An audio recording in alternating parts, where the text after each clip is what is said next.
చాలా స్పష్టంగా మరి బీజేపీ అంటే బడ్జెట్ ఎస్టిమేట్స్ కి రివైజ్ ఎస్టిమేట్స్ కి ఉన్నటువంటి తేడా ఆంతర్యం కూడా వారి మధ్య ఉన్నటువంటి ఆంతర్యం స్పష్టంగా కనబడతా ఉన్నది అధ్యక్ష. ఈరోజు అప్పుల రీస్ట్రక్చరింగ్ అని గొప్పగా చెప్పుకుంటా ఉన్నారు అధ్యక్ష.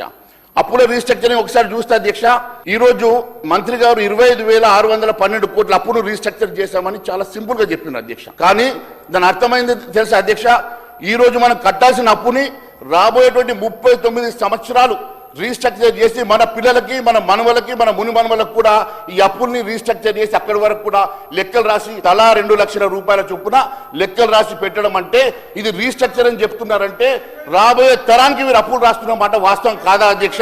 ఈ రోజు కట్టాల్సిన అప్పుని 39 సంవత్సరాలు మీరు పోస్ట్ పోన్ చేస్తూ రాబోయే తరాలకు అప్పులు పంచుతున్న మాట వాస్తవం కాదని అడుగుతా ఉన్నాను అధ్యక్ష.